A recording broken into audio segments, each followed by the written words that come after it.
Hello, तुमचा बऱ्याच वेळापासून आम्ही अंत बघतोय.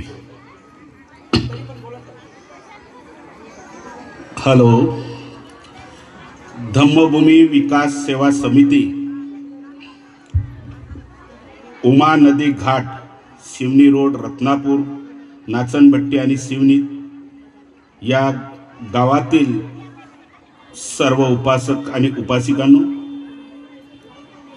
आज आपण इथं धम्म मेळावा आयोजित केला आहे.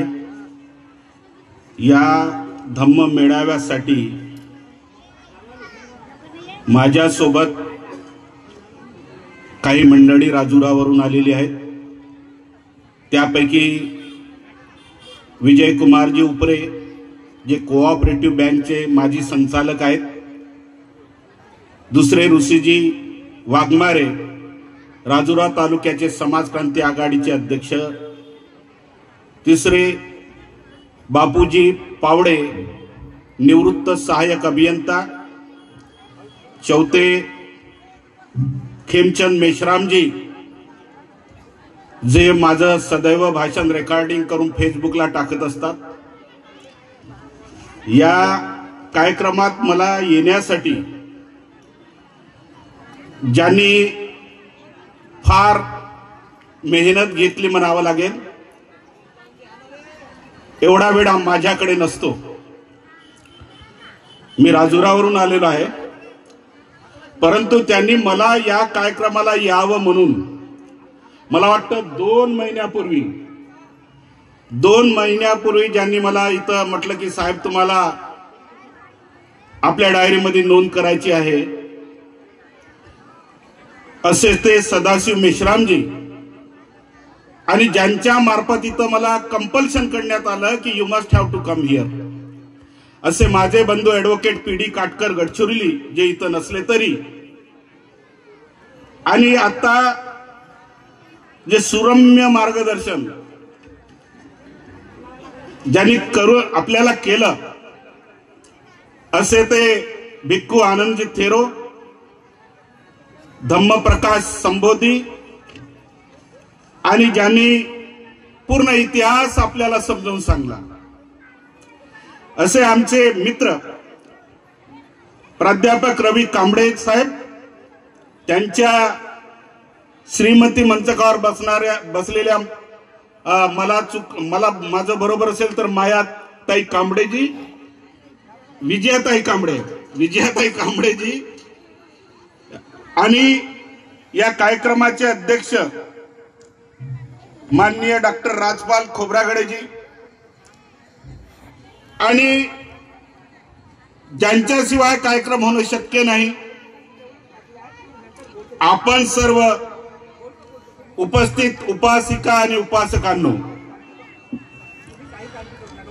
माझं नाव पॅम्पलेटवर माननीय प्राचार्य डॉक्टर सत्यपाल कातकर असं टाकण्यात आलेलं आहे, परंतु मी माजी प्राचार्य आहे.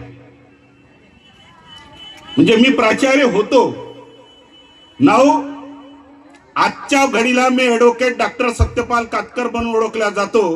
सेशन कोर्ट ते हायकोर्ट पर्यंत समाजाच्या समस्या, एट्रोसिटीचं विनामूल्य केसेस भांडतो. सध्या नाव आहे ॲडव्होकेट डॉक्टर सत्यपाल कातकर. आता संविधानासंदर्भातही आमचे मित्र रवी कांबळेजी बोलून गेलेत. मी या कार्यक्रमाचा अध्यक्ष नाही, कार्यक्रमाचे अध्यक्ष यावर भाष्य करतील. मित्र हो, आपण जर मला वेळ दिलात आणि ऐकलात, मी फार कमी वेळात आपल्याशी हितगुज करणार आहे. कारण मी शक्यतोवर जत्रेला जाणं टाळतो, कारण जत्रेमध्ये काही आउटपुट नसते असं मी जो मनोवैज्ञानिक आहे त्यामुळे माझ्या लक्षात येतं की लोक ऐकण्याच्या मनस्थितीत नसतात. मात्र जे बसले आहेत, मी संख्या मापत नाही, मी डोके मापतो. आणि जे ज्ञानी असतात, आपण जो धम्म मेळावा घेत आहोत, आणि बुद्धिस्ट कोणाला म्हणायचं, हुईज बुद्धिस्ट. बुद्धिस्ट कोण आहेत? आपण बोधिसत्व म्हणतो. बोधिसत्व कोण? बुद्ध धम्म हा शहाण्याचा धम्म आहे का? बुद्ध धम्मामध्ये अंधश्रद्धा आहे का? बुद्ध धम्म खरंच वैज्ञानिक तर्कावर आपण स्वीकारलात का? बुद्ध धम्मामध्ये वाढतं अज्ञान भिक्खूचं तोंड वाढत आहे का? बाबासाहेबाला महापरिनिर्वाण म्हणू नका अशी मंडळी आहेत का? आपला उद्धार कुठल्या बाजूने होईल? तो शेतीनं होईल की शिक्षणानं होईल की धम्म तत्वज्ञानानंच होईल? या वास्तव विचारावर मी आज बोलणार आहे. कारण मी बाबासाहेबांना जे स्वीकारतो, मी जे बाबासाहेबांवर संशोधन केलं, माझी राष्ट्रीय स्तरावर 3 पुस्तकं आहेत. आता नुकताच बेंगलोर वरून आंबेडकरिझम दलित ऑटोबायोग्राफी आहे. त्यापूर्वी Buddhism and Dalit social philosophy and tradition दिल्लीवरून माझं पुस्तक पब्लिक झालेलं आहे. दुसरं पुस्तक educational philosophy of B.R. Ambedkar. अशी 3 पुस्तकं राष्ट्रीय स्तरावर माझे आहेत. आणि माझे सर्व प्रबंध सांगताना आनंद होतो. मी ज्या विषयात डॉक्टरेट आहे, MPhil आहे, त्या सर्व विषयातील सर्व प्रबंध हे डॉक्टर बाबासाहेब आंबेडकरांवरच होते. आणि त्यामुळे कदाचित मी सांगणार आहे ते कदाचित तुम्हाला डायजेस्ट होणार नाही. मी तो वक्ता नाही की आंबेडकर पैसे घेऊन सांगणारा. मी तो वक्ता आहे की आंबेडकर पैसे देऊन सांगणारा. कारण आमच्याकडे वक्त्यांची संख्या कमी नाही. समाजामध्ये LLM नसतानाही कॉन्स्टिट्यूशनवर लोक अनेक बोलतात, संविधानाची उत्पत्ती सांगतात. मी कोणाचं खोडून काढणार नाही, परंतु त्यामध्ये बरेच सत्य असतं. मी स्वतः किती शिकलेला आहे हे सांगायची आवश्यकता नाही, लोकांनी सांगितलं असेल. ऍक्च्युअली कसं असतं की वक्ता आपला परिचय देत नसतो. जर इथं उद्घोषणा करणाऱ्यांनी वक्त्याचा परिचय दिला तर. मित्र हो, मी ऍडव्होकेट डॉक्टर सत्यपाल कतकर आपल्याला नवीन गोष्टीकडे घेऊन जाणार आहे. मी इतिहास सांगत बसत नाही. इतिहास हा विसरायचा नसतो, मला माहित आहे.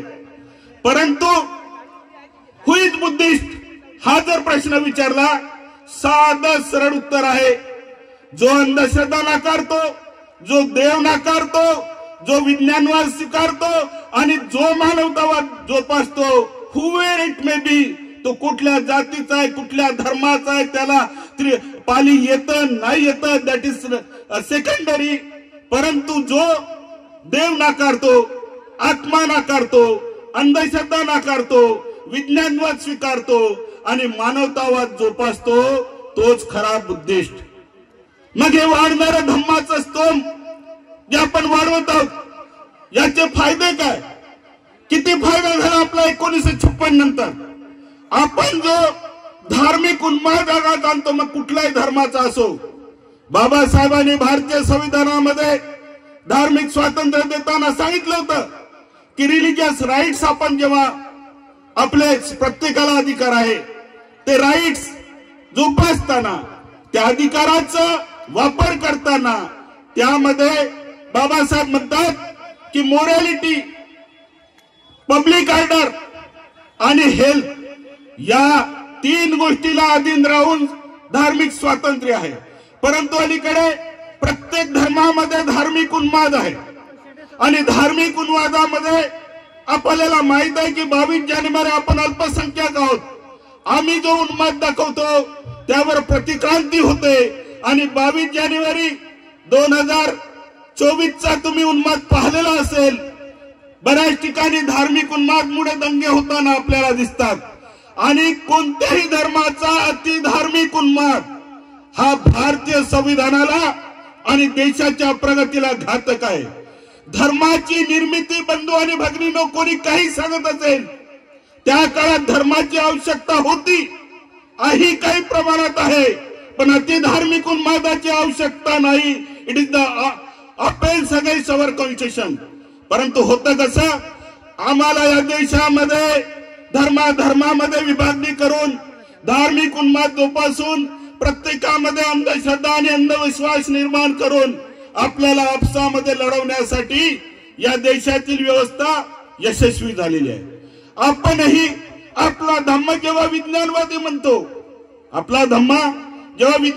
म्हणतो, पण आमच्यामध्ये धार्मिक स्तोम मागलेले दिसत आहे.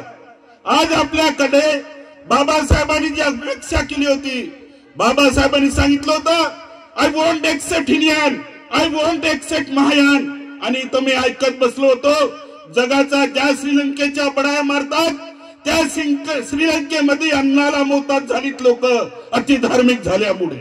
तो धम्म बाबासाहेबांनी आम्हाला नाही सांगितला. हिनियन बाबासाहेबांनी नाकारलं, महायान नाकारलं, तंत्रवाद नाकारला. माय माऊल्यानो बाबासाहेबांनी तुम्हाला दिलं आहे नवयान आहे. You are new Buddhist. आणि नवयान देत असताना बाबासाहेबांनी जे कसोट्या लावल्या होत्या, अनेक संदर्भ जागतिक स्तराचे बाबासाहेबांनी बदलले. तुम्हाला माहित आहे सर्वप्रथम बाबासाहेबांनी प्रश्न आहे की बुद्धाची परिव्रता, तथागताची परिव्रता, तथागताने परिव्रता का घेतली? जगाच्या धर्मामध्ये सांगण्यात आलं आहे की त्यांनी म्हातारा पाला, पाला, पाला आणि त्यानंतर त्यांना यातना झाल्या नाही आणि म्हणून त्यांनी परिव्रता घेतली. हा संदर्भ बाबासाहेबांनी सर्वप्रथम आपल्या बुद्ध आणि धर्मामध्ये मोडून काढलेला आहे. बाबासाहेब म्हणतात नदीच्या व्हायची आणि संघाचा नियम मोडून तथागत मग पुढे जाऊन त्या शिक्षेपैकी एक त्यांनी परिव्रता स्वीकारली होती. अर्थात सांगण्याचं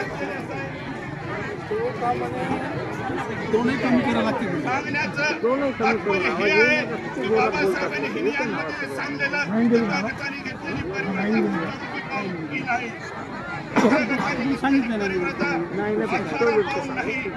बाबासाहेबांनी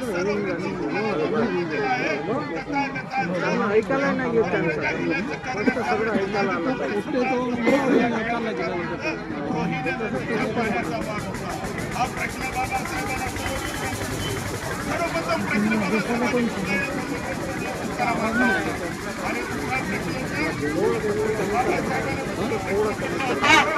पहिला प्रश्न परिवर्तन आणि दुसरा प्रश्न आर्य सत्य.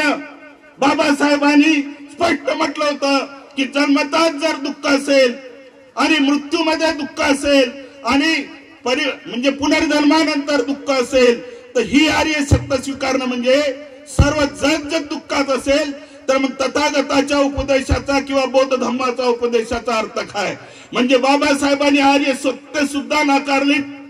हा दुसरा नवयान आहे. बाबासाहेबांनी त्यानंतर पुढे भिक्खूच्या संदर्भात जे बाबासाहेब बोलले होते, बाबासाहेब म्हणत होते की आपण भिक्खूचं स्तोम खूप मागवतो. आणि बाबासाहेबांनी तिसरा प्रश्न उपस्थित केला होता कर्माबाबतीत. आत्मा आणि कर्म.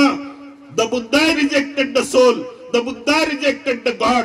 बुद्धानी आत्मा नाकारला आणि देवाय नाकारला आणि कर्म आम्ही सांगतो.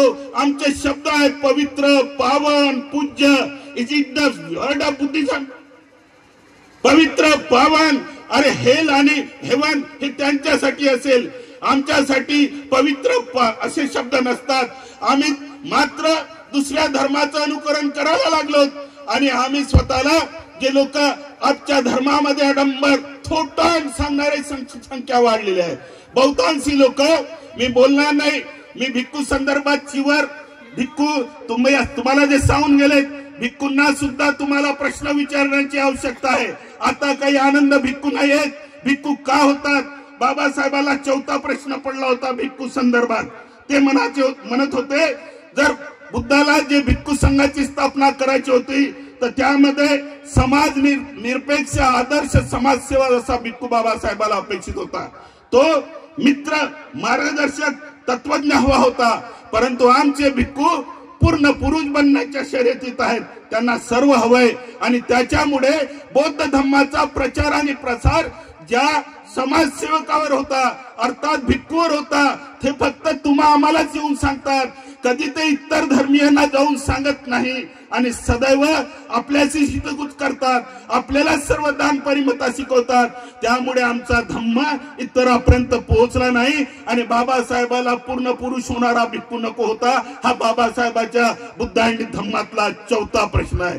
या सर्व प्रश्नाचा विचार केल्यानंतर आपल्याला एक लक्षात येत असेल की आम्ही बाबासाहेबांच्या जिवंतपणे आम्ही बाबासाहेबांकडून धम्म स्वीकारला, ज्यामध्ये भदंत जे होते चंद्रमणी त्यांनी जे बाबासाहेबाला दीक्षा दिली, त्या दीक्षेमध्ये बाबासाहेबाला आधुनिक बुद्ध म्हणून संबोधन केलं होतं.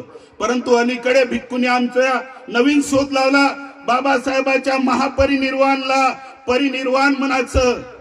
हे कोण शोध लावला? मी एका माणसाला विचारले की बाबासाहेबाला महापरिनिर्वाण का म्हणू नये? भिक्खू सांगतात परिनिर्वाण म्हणा, कारण बाबासाहेबांनी बुद्धत्व प्राप्त नव्हतं केलं. मी अशा लोकांना सांगू इच्छितो, महापरिनिर्वाण पेक्षा मोठा शब्द जर आंबेडकरांना कुठला असेल तर तो आम्ही लावणार. बुद्धापेक्षाही आम्हाला आंबेडकर प्रिय आहे.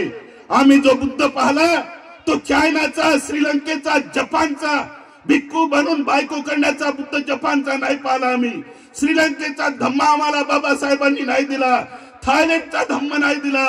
बाबासाहेबांनी सर्व देशाच्या धम्माचं प्युरिफिकेशन करून, शुद्धी करून आम्हाला जो दिलेला आहे, न्यू बुद्धिस्ट नवयान दिलेला आहे.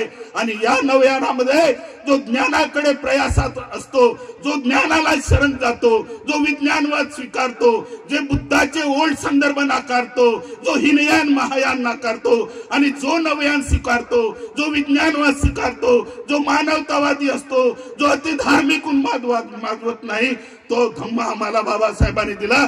परंतु मित्र हो, हे सर्व करत असताना आपल्याला आजचे वर्तमान प्रश्न लक्षात घेतले पाहिजे. आज आपण कितीही कपडे बदलवले, आपण सर्व परित्राण पाठ करता, परित्राण पाठ आणि सत्यनारायण याच्यातला काय फरक आहे? सर्व पोट उपजीविकेचे साधन करून टाकलेत. म्हणून ईव्ही पेरियार रामस्वामी म्हणतात की बौद्ध धम्म हा शहाण्याचा धम्म होता. कशाचा? त्या धम्मात विज्डम आहे, शहाणपण आहे, पण त्या धम्मात काही लोकांनी थोटांड कल्पना घुसवून, जसं बुद्ध जन्माला आले तर 4 पाऊंड पुढे चालले. अरे ज्या गोष्टी विज्ञानाच्या तत्वावर टिकत नाही त्या गोष्टी खरंच बुद्धांनी स्वीकारल्या असतील का? हा प्रश्न आहे.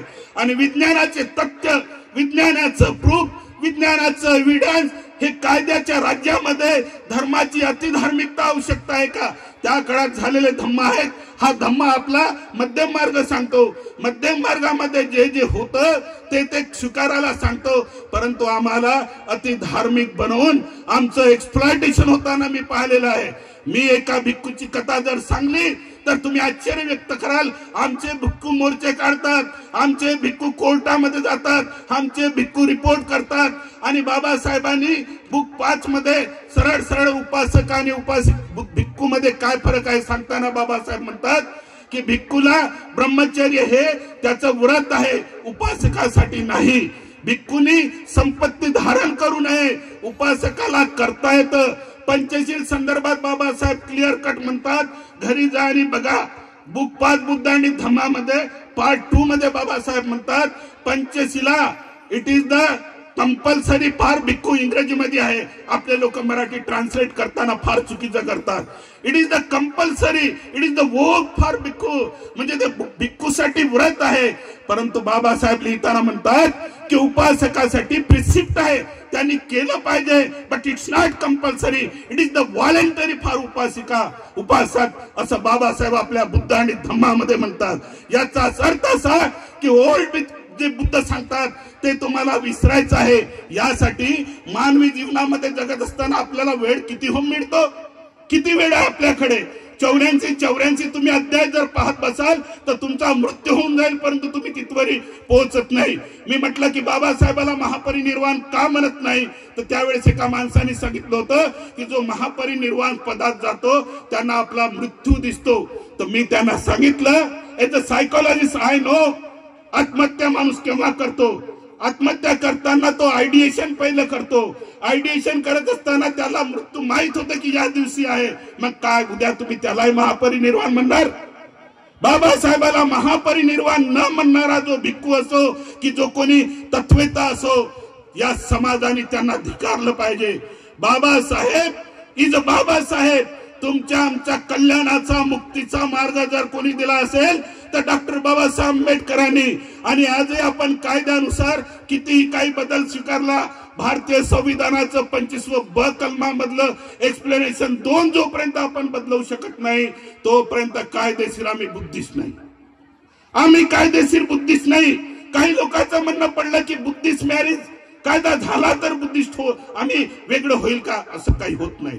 कारण सिखांचा लग्नाचा कायदा ब्रिटिश काळापासून अलग आहे. त्याचं अमेंडमेंट सुद्धा झालं.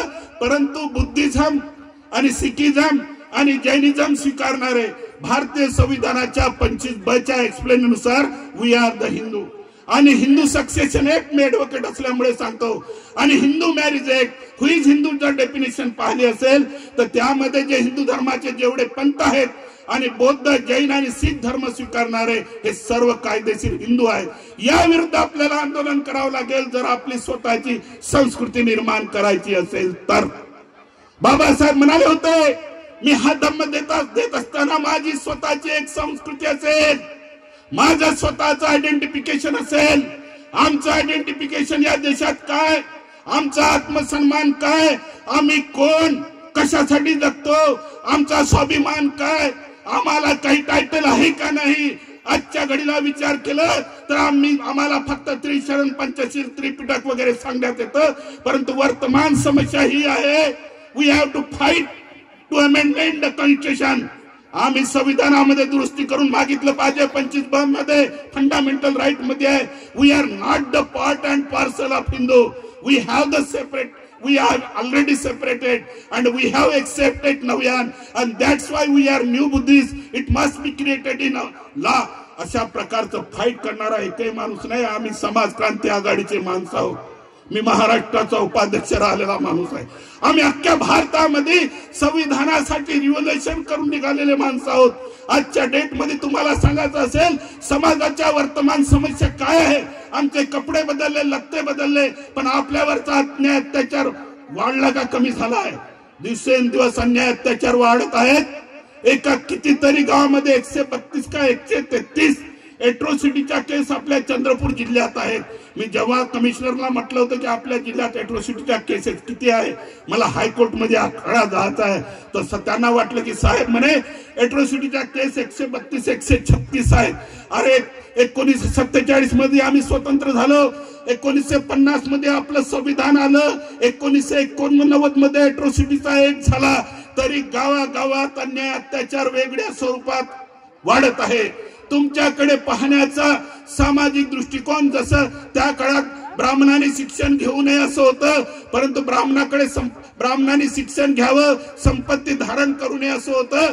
परंतु ब्राह्मणाकडे संपत्ती जरी नसली तरी त्यांचा सामाजिक दर्जा हा सर्वश्रेष्ठ असायचा. आमचं तसं का झालं नाही, आमचा दर्जा काय इस्टॅब्लिश झाला नाही, याचं कारण असं आहे आपल्याकडे भाषण देणाऱ्याची संख्या खूप आहे. तथ्यावर आधारित कोणीही बोलत नाही, तथ्य सोडून बोलतात. I am talking in front of you with the data. आज माझ्याकडे डेटा सर्व रेडी असतो. बुद्ध आणि धम्मामध्ये ग्रंथामध्ये जे संदर्भ दिलाय, भिक्खूंनी इतर गोष्टी न सांगता केवळ बुद्ध आणि धम्मात सांगायला पाहिजे. आणि जो भिक्खू ज्ञान घेऊन, हायर एज्युकेशन घेऊन, आंबेडकर चळवळीला भारावून जाऊन तो भिक्खू होत असेल आणि तो खरा समाजसेवक होत असेल तर अशा भिक्खूला आपण मान सन्मान दिलाही पाहिजे, या मताचा आहे. परंतु केवळ पोट भरासाठी आणि भाषण पैसे घेऊन देण्यासाठी अनेक ठिकाणी बोलताना सांगितलं आहे की आंबेडकरवर भाषण आता आमची लोक पैसे घेऊन बोलायला लागले. अरे खरंच जर आम्ही आंबेडकरवादी असोत, आमचा समाज अज्ञानी आहे, आमच्या समाजाची आजही आर्थिक इस्टॅब्लिशमेंट झाली नाही, आजही समाज आमचा बदलला, त्यांच्यामध्ये स्वाभिमान डेव्हलप झाला. परंतु ॲडम स्मिथनं सांगलं होतं आणि त्यानंतर जे पुढे अर्थशास्त्र आलं, ज्या दिवशी एक्सचेंज ऑफ मनी आला त्या दिवशी शेअरिंग ऑफ मनी आलं. शेअरिंग ऑफ मनी आजही आमच्या समाजाकडे पाहिजे तसं नाही आणि म्हणून आजही आमची आर्थिक उन्नती फार पाहिजे तशी झाली नाही. आणि कोऑपरेशन, कोलॅबरेशन, कोऑर्डिनेशन कधीच आमच्या समाजामध्ये दिसलं नाही. कधीही न शिकणारा माणूस, न वाचलेला माणूस, वाचतात शिकतात मर्डेकर आणि सांगतात आंबेडकर, घटनेत शिकतात राज्यशास्त्र आणि सांगतात संविधान. हे सर्व सत्यानाश झाल्यामुळे आमचा समाज सायकोलॉजी प्रमाणे आज इल्युजन कडून हॅल्युसिनेशन कडे वाटचाल करत आहे. आणि म्हणून पेरियर स्वामीनं म्हटलं होतं की या शहाण्याच्या धम्माची, बुद्ध धम्म म्हणजे शहाण्याचा धम्म, या शहाण्याच्या धम्माची सुद्धा आपण कदाचित अंधश्रद्धेकडे वाटचाल वाटचाल करून याला आम्ही पुन्हा त्या हिंदू धर्माप्रमाणेच करतो की काय? काही बदललं नाही. मंदिरातले प्रतीक बदलले, घराचं स्ट्रक्चर बदललं, पण आहे तेच आहे तेच पठण आहे. भाषा कुठली असो, भाषा तिथं अंधश्रद्धा आणि आडंबर असेल तर ती भाषा आपण शिकत बसून आपली प्रगती होणार नाही. आज बाबासाहेब हे प्रॅग्मॅटिस्ट होते, जॉन डुई नंतर बाबासाहेब व्यवहारवादी होते, बुद्ध हे मानवतावादी होते. हे दोन वाद जर आपण एकत्रित केले आणि आपल्या वेळेचा सदुपयोग केला, आपल्या पोराला ऍडव्हान्स आणि वैज्ञानिक एज्युकेशन दिलं. तुमच्याकडेच एकच हत्यार आहे, शिक्षण हे वाघिणीचं दूध बाबासाहेब म्हणत होते. शिक्षण हे वाघिणीचं दूध बाबासाहेब म्हणत होते. शिक्षणाशिवाय तरणोपाय नाही असं बाबासाहेब म्हणत होते. विज्ञानवाद तंत्रज्ञानाचं शिक्षण घ्या असं बाबासाहेब सांगत होते. आणि केवळ एज्युकेशनमुळे, हायएस्ट एज्युकेशन त्या काळात घेतल्यामुळे विद्वत्तेच्या जोरावर बाबासाहेबांनी मोठ्यांना पराजित केलं होतं. पार्लमेंटमध्ये बाबासाहेबांचं एक भाषण झालं होतं. त्या भाषणावर सर्व संविधान सभा खुश झाली होती आणि त्या संविधान सभेमुळे बाबासाहेबाला I want to see in the next session doctor Rajendra प्रसादनी म्हणलं होतं, जे बाबासाहेबांचं संविधान सभेमधलं भाषण होतं. असो बऱ्याच गोष्टी आहेत, मी तुमच्याशी जास्त शेअर करणार नाही. परंतु माय माऊल्या नाही तर अनेक माय माऊल्या आहेत, अनेक उपासक उपासिका आहेत. आणि या उपासक उपासिकांना माझी एवढीच विनंती आहे की आजच्या वास्तववादाकडे बघा. आपल्या पोराला आता जे परभणीच्या प्रकरणाचा निषेध आपण केला, कर्फ्यू चालू असताना आपल्या लेकरांना त्या याच्यामध्ये आंदोलनामध्ये जो सामील करतो आणि तिथं कर्फ्यू जारी झाला. आमची ऍडव्होकेटची टीम होती म्हणून सर्व लोक आज बाहेर आहेत. ऍडव्होकेटनी सर्व जाऊन त्यांचे बेल वगैरे सर्व केले. कर्फ्यू जारी असताना एका आमच्या शिक्षणदार पोराला आम्ही आंदोलनात काढलं. कर्फ्यू जारी असताना कोणी आंदोलन करतो का? जेव्हा कर्फ्यू जारी असताना आंदोलन केलं तुम्ही, तर जेव्हा कोरोनामध्ये तुम्हाला सीमित करण्यात आलं होतं तेव्हा आंदोलन का झालं नाही? आणि एका पोराचा बळी गेला आंदोलनात. आपल्या लेकरांना, शिक्षणदार लेकरांना टाकू नका. शिक्षणदार पोरावर जेव्हा FIR होतो तर तेव्हा तो कुठल्याही नोकरीस पात्र नसतो. मग त्याला आंबेडकर कॉलेजमध्ये जावं लागते लाखो रुपये देणगी घेऊन, तिथंच तो पात्र असतो. शासकीय नोकरीला तो कुठेही पात्र होत नाही आणि प्रायव्हेट कॉलेजमध्ये जाऊन 50-60 लाख देण्याची आपली म्हणजे परिस्थिती नाही. त्यामुळे आपल्या समाजाला हा सांगणारा माणूस पाहिजे की शिक्षणदार पोरांनी कुठल्याही आंदोलनात पडू नये, त्यांनी आपलं उच्च प्रतीचं शिक्षण घ्यावं. त्यानंतर दुसरा जो प्रश्न, बाबासाहेबाला महापरिनिर्वाण न म्हणणं सुरू आहे, त्याच्यावर आपण आपल्या लोकांनी त्या भिक्खूंना किंवा जो कोणी येऊन सांगेल, एक टीमच आहे की बाबासाहेबाला महापरिनिर्वाण नाही म्हणायचं, परिनिर्वाणच म्हणायचं, कारण बाबासाहेब बुद्धत्वाला पोहोचले नाहीत. याही प्रश्नाला तुम्ही कंट्रोल केलं पाहिजे. आणि जे भिक्खूचं स्तोम माजलं आहे, परित्राण पाठ करा, धागे बांधा. अरे जर त्यांच्या धाग्यामध्ये ताकद नसेल तर तुमच्या धाग्यामध्ये ताकद कशी? हा कुठला विज्ञानवाद तुम्ही बौद्ध धर्मात जोपासून राहिले? आणि असा जर धम्म प्रचलित आणि प्रसारित होत असेल, जो धम्म तुमचं तर्कशास्त्र मारत असेल, तर हिंदूमध्ये आणि तुमच्यामध्ये फरक काय? आमच्यामध्ये काहीतरी फरक असावा. आपण दागे धोरे गंड धोरे, आमचे एक अरविंद सोनटक्के आहेत, रिटायर्ड IRS ऑफिसर आहेत, ते प्रत्येक प्रोग्राम मध्ये जाऊन फक्त धागे दोरे दान करा असं म्हणतात. आणि आमच्यामधील काही लोक धागे बांधल्याशिवाय राहत नाही. या बौद्ध धम्मात जे अंधश्रद्धेचा शिरकाव होत आहे, या बौद्ध धर्मामध्ये अंधश्रद्धा घालण्याचा जे कोणी प्रयत्न करत आहेत, त्या सर्वांना आपण रोखलं पाहिजे. आणि शिक्षण हे प्रगतीचा मार्ग आहे.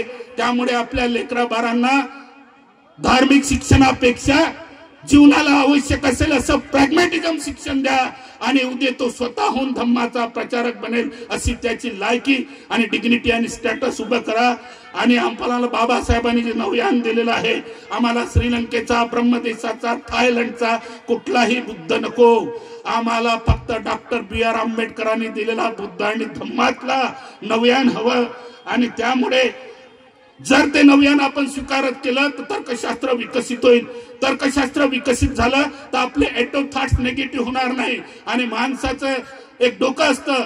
आज जे त्या काळात धम्म असेल, कारण त्या काळात लिजंडवर धम्म झालेत, त्या काळात महाकाव्यावर धम्म झालेत, त्या काळात दंतकथेवर धम्म झालेत. विहारात मी मस्जिद मध्ये जाऊन सांगलं होतं की धर्म याची निर्मिती त्या काळात फिअर्स ऑफ द गॉड म्हणून झाली असेल किंवा मानवाचं कंट्रोल करण्यासाठी झालं असेल. आजच्या काळात कायद्याचं राज्य आहे.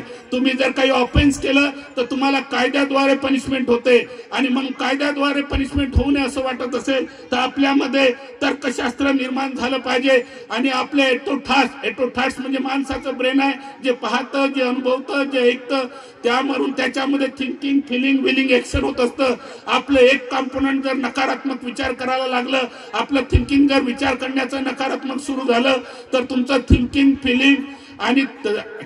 फिलिंग, विलिंग, एक्शन हे सर्व नकारात्मक होतं. आणि जेव्हा तुम्ही एकांतवासात राहता त्यामध्ये एटोथॉट्स म्हणजे ऑटोमॅटिक विचार येतात आणि ते नकारात्मक आले तर माणसामध्ये नैराश्यग्रस्तता येते. पहिलं तो थॉट डिसऑर्डर होतो, नंतर बायपोलर डिसऑर्डर होतो, पुढे तो इल्युजन मध्ये जातो, पुढे हॅल्युसिनेशन मध्ये जातो, अस्तित्वात नसणाऱ्या गोष्टीवरही विचार करतो.